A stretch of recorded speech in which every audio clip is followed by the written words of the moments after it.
And we continue at 1:07 in the afternoon. Talk Radio 790 KABC, the John Phillips Show, broadcasting live from the Morongo Casino Resort and Spa Living Room Studios. Mr. Randy Wings at the sports desk in Culver City. John, the city of Los Angeles has 47,000 homeless people on the streets, yet every time Karen Bass talks about it, she acts like she's accepting an award. There is no way with 46,000 people unhoused in our streets that we can let up. I want to thank the leaders of the City Council. We have worked in partnership with the City Council, the Board of Supervisors, the state, and the federal government. She's doing a heck of a job. Oh, yes. She'd like to thank Harvey Weinstein for his contributions to her career, Roman Polanski. If you're feeling down, if you're feeling blue, let's get help for you. 800-222-KABC is the telephone number, 1-800-222-5222. Well, every time you turn on your social media, you see a different video that's gone viral of some shop in California being the victim of a smash and grab.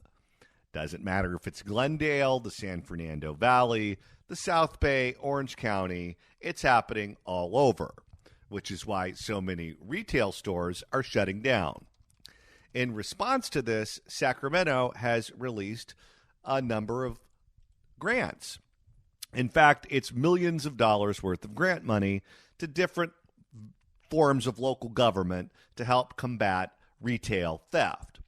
However, in order to access this money, you have to fill out a form and you have to pledge that you will use it to fight retail theft, which if you're a district attorney's office means you're going to hire prosecutors whose sole job it is to prosecute retail theft. We've seen different agencies all around the state of California apply for this grant money and get it. San Francisco was bragging about the number of dollars they brought home. Brooke Jenkins got 17 mil. And then it was reported that Oakland gets absolutely nothing, even though that city is a complete basket case right now because their city leaders forgot to fill out the forms and turn it in on time. In Los Angeles, our district attorney's office gets nothing because George Gascon, the district attorney, chose not to because he doesn't want to hire any more prosecutors to prosecute retail theft because he sides with the criminals over the shopkeepers. Quite frankly, because of all of this stupidity, people in these various locations are going nuts, like you've heard us doing on this radio program since the news broke. In Oakland, one of the groups who is screaming from the hills is the local chapter of the NAACP. They're not happy that their city is unsafe, and they want to demand answers as to why their local government didn't fill out the form and turn it in on time. And, Randy, that's turning into quite the dramatic scene. That's right, because the Oakland NAACP that has already been at war with the mayor over firing the police chief at the beginning of the year and for not declaring a state of emergency on the rising crime in Oakland, they are now alleging that Oakland didn't fill out the form on purpose. For more on that, here's KGO. Oakland got nothing. Fact check true. Oakland got nothing. I'm going to say it again. Oakland got nothing. I love her. Members of the NAACP met with community leaders at the Acts Full Gospel Church in Oakland to discuss why the city of Oakland failed to meet a deadline to get money from the state to fight crime. The NAACP alleged the city may not have negligently just missed the deadline, implying it might have been intentional. A decision not to seek the funds. Why would they not seek the funds? Because the money was going to crime prevention through Oakland Police Department. And there are people in town who would prefer that that money go to social programs. I love the fact that the NAACP is pushing back on this. They know that Oakland is unsafe, and they know that the social programs don't work, and they want answers. Well, and the people that they represent in being the NAACP, they rightly point out, are also the victims of all of these crimes that they're not doing anything about. That's a fact that often gets forgotten. Across town at a Port of Oakland press conference at Oakland Airport, the mayor fired back. I'm infuriated and frustrated that... You don't sound infuriated. No. I'm infuriated and frustrated. Even for Oakland, she is awful. I'm infuriated and frustrated that, city staff have missed the deadline. But to assume and put out false information that somehow we didn't want to apply for it, that's utter BS. We're not evil, we're just stupid. Imagine making that argument. Oh, come on. Guys, you follow local government. You know we have room temperature IQs. We know we don't have the literacy skills to fill out the form and turn it in on time. Come on. Punctuality is not something we're good about. Look at us. We're Oakland. 911 doesn't work. You expect us to file out a form properly? But to assume and put out false information that somehow we didn't want to apply for it, that's utter BS. It is absolutely not true at all. The mayor insisted they are putting She seems more angry at the NAACP for alleging that her and her defund the police allies were the ones that purposely did this and didn't assume that they were stupid. She is really irritated with them because they keep calling her out on her do-nothing action toward the rising crime that has happened under her watch. As much as she loves to say this didn't happen overnight, you have seen a 27% increase in robbery from 2022 to 2023 and a 45% increase in burglary from 2022 to 2023, the time when Sheng Tao took over as mayor and fired the police chief, and Pammy Pricey took over as DA for Alameda County. Quite frankly.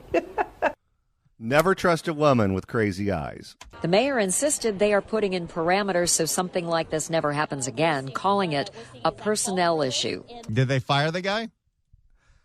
We had a guy on TV last week giving us a quite frankly who insisted, no. Give us a mulligan on this. We just forgot. Quite frankly, we just missed it, and so we failed in that space. Whoopsie. I get a do-over? This is not teeing off on a 3-par. You don't get a mulligan for these things. You forget to fill out the form, the money is gone. I mean, just look at the base issue here. If this really was just straight-up incompetence, that one city administrator cost the city between $15 and $25 million.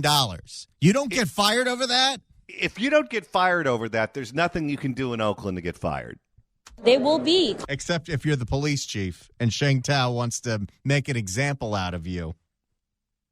Which is a whole other thing going on right now, which is she claims she fired the police chief because there was a federal investigation that he wasn't properly handling misconduct in his office. Well, an audit just came out of that investigation, and it was full of crap. And that city has had no police chief for almost a year. There will be consequences that will be taken. The buck stops with the mayor. She's over Oakland. She's the mayor of Oakland. She needs to be held responsible for this. The mayor redirected the When are we starting the recall for Sheng Tao? Yesterday. Let's see. What's been going on? Rising crime. You're having stray bullets killing people in their houses. You've got burglaries. You've got robberies. Old women are getting robbed. Businesses are closing. It's so bad the Oakland A's don't want to be in Oakland anymore. And the Raiders already moved out long ago. The mayor redirected the conversation to proactive steps she's taking to address escalating crime with technology, saying the city will soon be getting 300 surveillance cameras provided by the governor's office. I know that you're scared to death and you're afraid to leave your house, but I have ordered on Amazon some cameras, and they'll be here late October. How dumb does she think they are? This is what they do when they want the southern border to be wide open. Oh, we don't need a wall. Oh, we don't need more Border Patrol officers. All we need are cameras. Because if we have cameras, then that's border security and we're safe. You know, I'm really curious at this point. We weren't following that race too closely in 2022. Who did she win over? Who was she running against? Well, they have that screwy ranked choice voting system up there. So you don't vote for one person. You have to rank the candidates in your order of preference. And it takes forever to count the votes. And whoever it is that's the favorite usually loses 3 weeks later when they finish counting the votes. And you end up with some moron who has no idea how to run a city. That will tag team with similar cameras in neighboring Piedmont and San Leandro. She also says they will soon be launching large drones to track down suspects and are awaiting FAA approval. Wait a second. Now we're going all Terminator with hunter-killers patrolling the sky? We don't have to reinvent the wheel here. How about this? You hire more police officers and a police chief, and you enforce the laws on the books. Well, the hard part with that is hiring more police officers. They have an incentive bonus of $70,000, and still nobody wants to go. Would you want to work for this woman? No!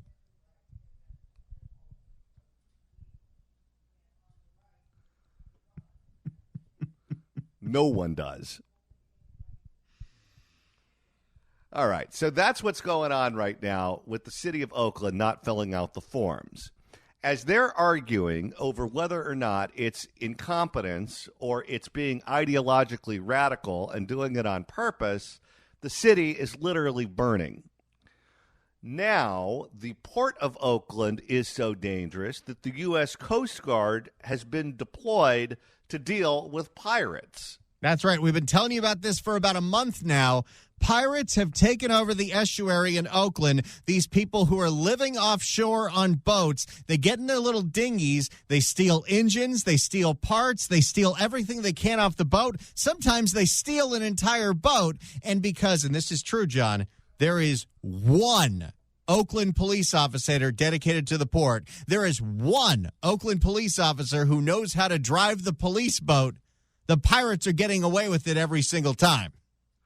Who would have thought that the port of Oakland would be just as bad as the coast off the shores of Somalia? So we're calling in the Coast Guard. Let's see what happens. Here's KGO. From shipwrecks to sunken shipyards, littered in trash. This is the... Wait, what was that noise? Is that the pirate scuba diving under the boat to try to steal something? Captain Hook? Littered in trash. This is the sad reality. This is how crazy Oakland is. You start seeing all these headlines pop up of pirates, and you're like, yeah, that makes sense. It's 2023. Of course we have pirates. This is the sad reality of the Oakland estuary shoreline. Boats torn up, covered in graffiti, abandoned and trashed. People that are living aboard in marinas are being terrorized by these elements coming in at night in small dinghies. And you know, it takes a lot to disturb the boat people. You know who I found out has a boat in Marina Del Rey? Who's that? In fact, I saw him the last time I was there on his boat throwing a party. Who's that? Howie Mandel. Oh, wow. People that are living aboard in marinas are being terrorized by these elements coming in at night in small dinghies. It's gotten to the point of near fistfights on docks. Brock DeLapp, a 10-year veteran harbor master for both Alameda and Oakland, is sick of it. So this is examples of some of the illegal anchor outs. You can see that there's one here that's recently sunk, and down at the pier, which is the public fishing pier. You think the people living in encampments that are living off the grid are weird? Wait till you find out about the people that are living just off the jurisdiction of the cities that are on the shore, anchored out to sea. And they don't look like the ones you're expecting from the ride at Disneyland. No. It's more like the Haunted Mansion. For the Union Point Park, there's at least 2 sunken vessels. Oakland police are not providing the I-team with any specific data, but DeLapp says over the past few months, pirates have been attacking vessels at 5 different locations along the channel, including Jack London's... Did they need to have the popping noise? Well, you have to give some kind of identifier that a ship sunk. Pirates have been attacking vessels at 5 different locations along the channel, including Jack London Square, the Jack London Aquatic Center, the Estuary Channel west of the Bayside Hotel, Union Point Park West, and Union Point Park East. They've got pirates all over. God. What part of that bay do they not control? I counted at least 7 vessels, either abandoned or sunk here at Union Point Park. You can see they're right here in front of us, lining the shoreline. We're told they've been here for multiple years. From boats to masts, the problem is sticking out right in front of the U.S. Coast Guard Island, the federal agency that has shared responsibility with local agencies to oversee the waterfront. Despite the problem being present for years, the commanding officer of the U.S. Coast Guard sector for San Francisco is now stepping in. Our primary effort from the Coast Guard is to work in coordination with those local law enforcement partners to, A, ensure that there's a deterrent overt presence. Coast Guard Captain Taylor Lamb. You know what would be a deterrent? Go shoot them with a cannon. Get them to walk the plank. Coast Guard Captain Taylor Lamb says they're deploying different multi-mission small boats, like the one seen here along Yerba Buena Island, to conduct regular patrols throughout the Oakland estuary and other waterways in the region. Our plan is to increase the level of Coast Guard law enforcement presence in the estuary at random times throughout the day. In part because police say the thefts happen 24/7, morning, noon, and night. They take things that All day, all night, and there's one cop to go after them. Imagine that. You're committing an act of piracy at high noon in the waters off the city of Oakland, and nobody cares. they take things that are easily fenced. Outboard motors, radios. In the case of the boat that was stolen out of the Embarcadero Cove Marina, they found firearms. There's no excuses for that. You know, this is something that has... Oh, look who's back. Oh, it's our favorite girl boss. There's no excuses for that. You know, this is something that has popped on my radar. That You know, as bad as Libby Schaff was, there were no pirates in the Schaff administration. Oh, no, but she's got this taken care of. There's no excuses for that. You know, this is something that has popped on my radar. That is a newer situation. In March, the city... Yeah, you can't say this is something that didn't happen overnight. Oakland's always had pirates. That was the Raiders, and they left. How has this woman not resigned in shame? She's shameless. In March, the city of Oakland unanimously passed a nuisance vessel ordinance. This gives... Wait, March? The pirate problem exploded in July. So I'm going to guess your nuisance ordinance did nothing. Because how can you enforce the ordinance when you have one boat cop? One. No, but it's like the masks. It's virtue signaling. It was never meant to crack down on the pirates because that would be wrong. This gives the Oakland Police Department Marine Patrol Unit the tools that they need to deal with... It's actually just he needs. It's just one guy. To deal with boats that are anchored out in the estuary, especially those that have people living on them. Whether it's pirates or whether it's bippers or what have you, it's like... She loves to say bipping. Oh, yes. Because it's a little less crass than my car was broken into and I'm the mayor. Well, pirates, that's so several centuries ago. She needs to update the term by saying bipping. Whether it's pirates or whether it's bippers or what have you, it's like there has to be justice. Of course, that means policing has to be done differently. Investigation must be done differently. But DeLapp says nothing has changed. You know, many of the people that come and rent spaces to leave their boat overnight or for months, they return to get to their boat, and there are people living in their boats. Like this slew of abandoned boats that turned into a homeless encampment near the Jack London Square Aquatic Center parking lot. We've got floating homeless encampments. See, this is why. People ask me, when I got rid of my condo in L.A. during COVID, why did you do that, John? You know that L.A. would eventually reopen. My answer was this. I couldn't use it. The county was shut down. I couldn't rent it. There was an eviction moratorium. And I couldn't leave it empty because if homeless people squatted in there, what do you think the odds are Lindsay Horvath would let me kick them out? I wonder how many boat owners we have listening that have caught someone sleeping on their ship. Oh, I'm sure it's a regular occurrence. Emails obtained by the I-Team show the city has received reports that high school crew students who practice here have been harassed by those living in the parking lot. Yeah, you might want to just get a rowing machine at home. Don't be swimming in those waters. No, stay away. Stay far away. The problem has gone tremendously where our youngsters cannot even freely get out and sail or row their boat. And now the Coast Guard has a plan. There are multiple types of vessels that would be used to help in situations like this, including this 45-foot response boat the U.S. Coast Guard would deploy to help local agencies. Additionally, we will be looking to use some of our aviation resources when they are available to provide, again, overt presence from the air. Wait, so are you going to shoot at them, or are you just going to fly over them? No. What they like are cameras, you see, because cameras don't do anything to impede them, but cameras is, quote-unquote, security and accountability. To ensure that we see what is happening along the estuary. So this is just like Gavin calling in the National Guard to do computer work. That's right. The Coast Guard's not going to actually go to war with the pirates.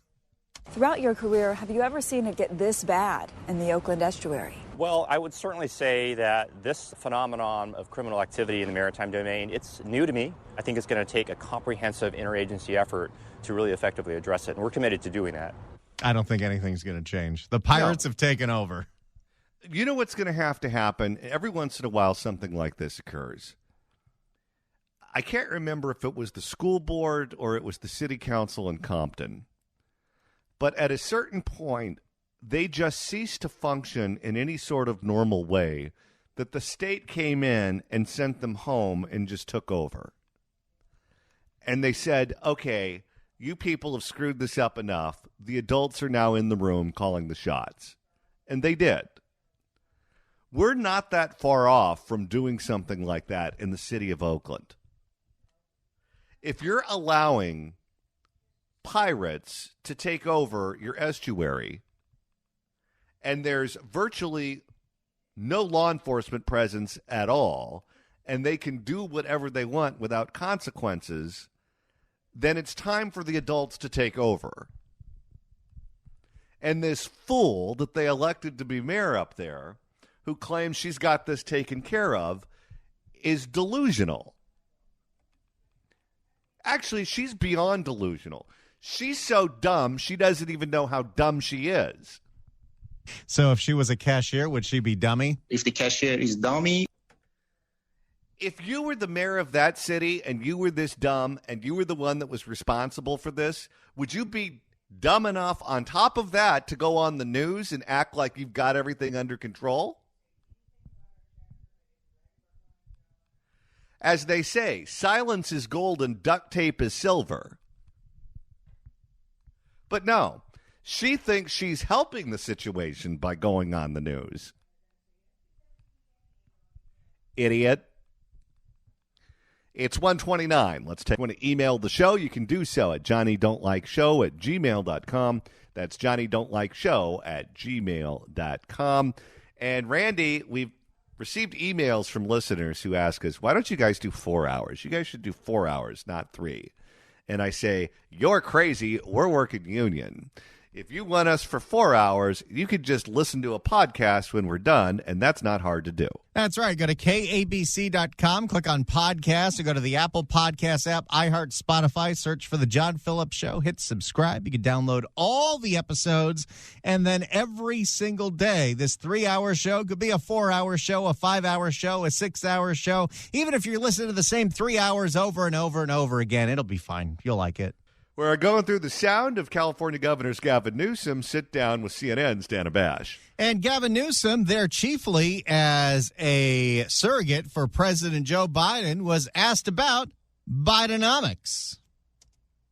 Here we go. This is from CNN last night. I want to talk about that as it relates to the headwinds that President Biden is facing when it comes to the perception, the gap, as you call it, between how people think the economy is doing and how people feel the economy is doing. It is true unemployment is near all-time lows. 3.7%. And inflation is back under 4%. Interest rates are high. Gas prices are rising again. Yep. And let her ask the question. He won't do it. He's got to put out all the anti-aircraft fire. Gas prices are rising again. Yep. And the bottom line is the majority of Americans just don't feel good about the way things are. Yeah. Is this just a messaging problem, or is there more fundamental problems than that? Look, we've dealt with, we've been polarized and traumatized for the last 5 or 6 years. I don't think. Hey, there's a rhyme. I'm going to just save that one in case I have nothing to do later. Well, once he's termed out, he could be the mayor of L.A. Nobody does it better than her. If you're feeling down, if you're feeling blue, Let's get help for you. But he's not going to slum it down here. You know, we've been polarized and traumatized for the last 5 or 6 years. I don't think any of us have given us, time to take a deep breath and reflect on it.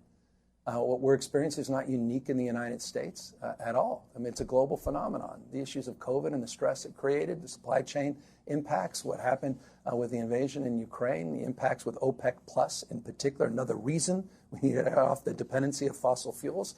All of those things stack up at this moment. But directionally, this president is performing. I mean, we're seeing inflation down roughly 2/3, just shy of 2/3 since its peak. That's a directionally very positive sign. The lowest unemployment for blacks, Hispanics, and disabled, 70-year lows for women in this country. I mean, with all due respect, the Republican Party, it can point the finger and say it could have been better, it could be better. They offer nothing in terms of alternative strategies to make it so. So I'm very proud of this president. Directionally, we're saying it with industrial policy, manufacturing investment, over $500 billion of private sector investment. If Trump had a quarter of that, that's all we'd be hearing every single day of the week. So I think he's done extraordinarily well. And with respect to those that identify, we have cumulative inflation, meaning eggs are more expensive than they were 3 years ago, and gas prices are up. That's absolutely true, and it's also not unique to the United States. What is, though, unique is the absolute inability for one party, the Republican Party, to do anything substantively about it. Boy, notice how he talked about them pointing fingers, and he's pointing fingers. Well, he's treating Joe Biden like Joe Biden is Lauren Boebert sitting next to him in a play. This is a sex act. This is a verbal sex act. He must want a job in the cabinet or something. Substantively about it. They're more interested in Hunter Biden right now and a laptop. They're more interested in impeachment and a government shutdown than they are about putting real solutions to address those issues on the table. Right. They simply don't have a plan. But you know how it works. Joe Biden is the president. Yeah. And so the expectation and the sort of referendum is on the incumbent. Yeah. Is there a danger in telling people what the stats are and making them feel like they shouldn't feel as bad as they do? No, I think you have to. I mean, you got to feel people's pain. You've got to acknowledge that. That's why I began talking about how traumatized and polarized we've been. I've been talking about that stacking of stress, and I've been talking about the distress people are feeling, and that sense of dislocation, disequilibrium, this notion that we're more disconnected. When did he turn into a yoga teacher? He wants something. I'm telling you, this makes no sense unless he wants to be the secretary of fill in the blank. That we're more Do they have a secretary of wine? That we're more disconnected in our politics. You see it on the nightly news. That stress and frustration that we haven't come to grips with. All of that's real, and I think that is making it more challenging. Yeah. So one cannot deny that. At the same time, you can't deny the facts in terms of the policies this administration has successfully advanced. Not the rhetoric, not the assertions, but the paradigms they're proving in terms of change. So there you have it. Gavin Newsom hearts Grampy Joe. When we come back, you'll find out how much he loves the fact that he's 8,000 years old. Right now, we're going through Gavin Newsom's sit-down with CNN's Dana Bash. All right, Gavin, what about the fact that most of the voters, including Democratic voters, are concerned about the fact that Biden is 80? There is something else that Americans are concerned about. A new CBS News poll shows only 1/3 of American voters think that Joe Biden will stay in office through a second term. I know you are downplaying concerns about his age, but do you believe that voters don't have any reason to be concerned that he would be 86 years old by the end of his second term? Voters have every right to be concerned, but I remember Bobby Kennedy said it best, said what the world needs are the qualities of youth, not a time of life, but a state of mind. So you're saying Joe Biden acts like a child? Well, he does eat ice cream 24/7. A quality of imagination. I mean this, I couldn't imagine 3 years ago that this president could accomplish so much in such a short period of time. I mean that. If this political season is all about a celebrity, with all due respect, we had a celebrity for 4 years. It didn't go well. And so I want a seasoned pro that knows how to get things done. I'm a little old-fashioned. I want a guy who produces results. And the results are in. It's been a masterclass. So old-fashioned, so chivalrous. Again, this is the man who slept with his best friend's wife. There's simply no administration in my lifetime that's been more effective producing more substantive results. That Science and Chips Act, the investments that we're making, historic investments in infrastructure. I'm seeing it firsthand, and the American people are starting to experience it, and that's what we get to do. Here's the point. It's what we get to do. Keep in mind, the question was about Joe Biden being 900 years old, and the answer is now trailing off into something about microchips. It's what we get to do in a campaign. And we haven't even started the campaign. This reelect is just... And you think... Didn't he start the campaign like 6 months ago with the, we got to finish the job? He never stopped. This reelect is just... And you think he's going to be able to convince the American people that he has the vitality to handle a second term? It's about bringing a team together. That's his job and responsibility as the head of our party. But it's not just about one guy or gal on the white horse that's going to come save the day for everybody. Actually, it's a white pony. He's a lion, dog-faced pony soldier. The day for everybody. It's a responsibility of the entire party. I was with members of the party in Chicago a couple days ago at the DNC. It's our collective responsibility at all levels of government, city council members, county supervisors, mayors, governors, all of us to make the case, certainly members of Congress, to celebrate the successes of the administration and promote the promises of tomorrow. And I think the great opportunity for the Biden administration and for the president himself is to paint a picture of a brighter tomorrow and address these legitimate anxieties the American people are feeling and make the case for a second term, not just the case for the success of the first. You know, I don't even think he's angling to be chief surrogate here. I think he's angling to be chief Kool-Aid drinker.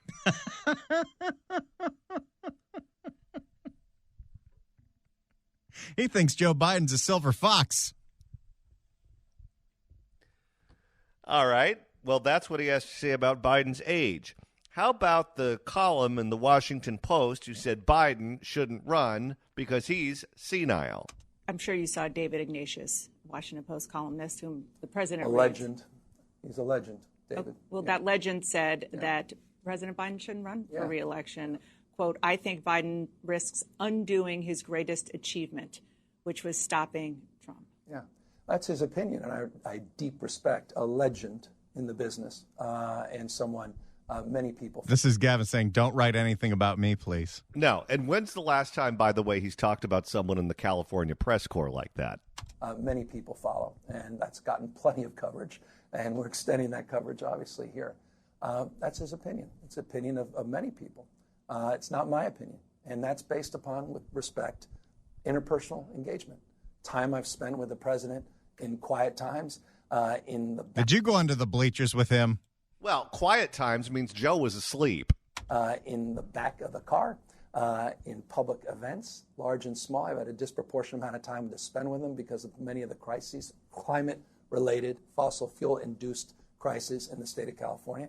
And I've just experienced a different appreciation for his energy and his capacity. Why is Joe Biden running neck and neck in almost every poll with a man who was impeached twice and facing 91 felony counts? Because we're an incredibly divided country and always have been. I mean, have been certainly in recent years. And you know why? It's because no one's buying the load of crap that you're shoveling. The last election arguably was, 44,000 votes in Arizona, Georgia, and Wisconsin. That was 0.5% of 10 million that were cast in those three states. The national polls, I know our obsession around it, and then we all shift to, well, we shouldn't have really been focusing on the national polls. It's really around these key states. Come on. This is so early, our obsession with polls, who's up and down. We're right now 24/7 surround sound, all things Trump. I mean, that's not going to change if he's a nominee. Well, it's CNN. Of course it's not going to change. Well, I don't know. There's other things going on in this country than Donald Trump. I mean, there's a hell of a lot. We're covering other stuff. I'm just saying if he is... Wait, Dana's getting defensive now. Oh, yes. I mean, there's a hell of a lot. We're covering other stuff. I'm just saying if he is going head-to-head with Joe Biden, it's not going to change. We haven't even started. Right. These guys are in the middle of a primary. You are all rightfully focusing on Trump, Trumpism, and those that are belly-flopping like Ron DeSantis. And had to take a shot at Ronnie. He can't help himself, can he? Those that are belly-flopping like Ron DeSantis, and who's up and who's down, is Nikki Haley up to. And we're going to shift that focus, I assume, in the interest of the American people and fairness, to Biden's reelection as he gears back up, and he's just starting to get into gear. That's why Grampy Joe is trailing in the polls. He hasn't even gotten up and started to warm up in the bullpen. Well, we know what happens after Joe gets up. And then we went to sleep.